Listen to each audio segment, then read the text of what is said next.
महाराष्ट्र के, हमारे मराठी भाइयों के, हमारे मारवाड़ी भाइयों के, हमारे गुजराती भाइयों के, हमारे तमाम लोग जो महाराष्ट्र के टैक्स पेयर हैं, मेहनत करते हैं, पसीना बहाते हैं, उनकी कमाई से 10,000 करोड़ लूटा गया, सरकार द्वारा लूटा गया।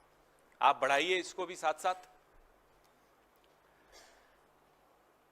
आपको मालूम है कि ये जो प्रीपेड चंदा और पोस्टपेड धंधा हम आपको दिखाए हैं, पहले भी कई बार हमने इलेक्टोरल बॉन्ड्स के विषय में बताया है आपको कि कैसे चंदा दो धंधा लो की एक स्कीम चल रही थी और उसको सुप्रीम कोर्ट ने आकर रोक दिया।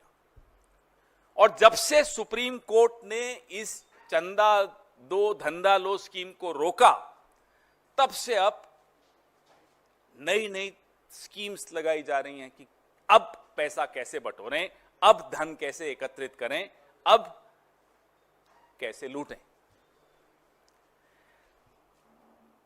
मापदंड होते हैं। हम भी सरकार में 15 साल मैं रहा हूं।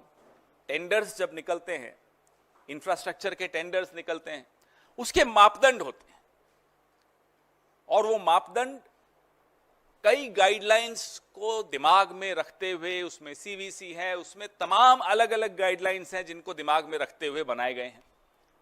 उन तमाम मापदंडों को किस तरह से बदला गया, एक मापदंड का मैं आपको उदाहरण दूं कि ये जो प्रोजेक्ट्स हैं, किसी भी एक कंपनी को 2 से ज्यादा पैकेज या प्रोजेक्ट्स नहीं मिल सकते। ये एक मापदंड है, स्पष्ट मापदंड है, MSRDC का मापदंड है, Maharashtra state road development corporation का। लेकिन एक कंपनी को 4, दूसरी कंपनी को 4। ये 8 प्रोजेक्ट्स जो मैं आपके सामने लाया हूं, 8 पैकेजेस जो मैं आपके सामने लाया हूं, ये 8 पैकेजेस 2 कंपनियों में बांट दिए गए। मापदंड था 4 कंपनीज को आप दे सकते हो, क्योंकि एक कंपनी सिर्फ 2 पैकेज ले सकती है, लेकिन यहां एक कंपनी ने 4 पैकेज ले लिए। ये आपको मैंने पहला मापदंड कैसे हटाया गया वो दिखाया। एक और मापदंड था कि कंपनी को सुरंग बनाने का अनुभव होना चाहिए। आप हैरान होंगे, इन प्रोजेक्ट्स में सुरंग बनाने का काम सिर्फ 10% है, लेकिन प्रोजेक्ट का नाम सुरंग के नाम से कर दिया ताकि इन कंपनीज को आप क्वालिफाई कर सको, इनको आप काम दिलवा सको। आप सोचिए, और इसमें मैं हम सबको जिम्मेदार मानता हूं, सीएजी से लेकर मीडिया से लेकर हम सब देश के नागरिक जिम्मेदार हैं कि किस बेशर्मी से एक सरकार लूट सकती है इंफ्रास्ट्रक्चर टेंडर के नाम पे। वो बेशर्मी आज तक 75 साल में आपने नहीं देखी होगी। The brazenness with which a government can loot its people has not been seen in the last 75-76 years, and I hold all of us responsible for that, whether it's the CAG of India, whether it's the media of India, whether every single citizen. We need to be aware, we need to be alert, we need to see what's happening around us. ये बिना रोक टोक के, कोई शर्म लिहाज नहीं, कोई हया नहीं, कोई दिक्कत नहीं, कोई भय नहीं, कुछ डर नहीं, ये कब आता है?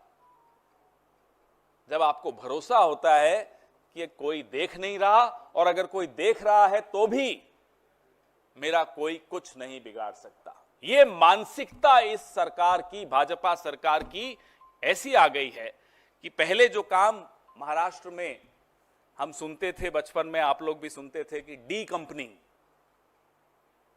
लूटती है साहब, फिरौती ले लेती है, किडनैप कर लेती है, धमकाती है। माफ कीजिएगा, अब एक नई कंपनी है, उसका नाम है B company, B for BJP.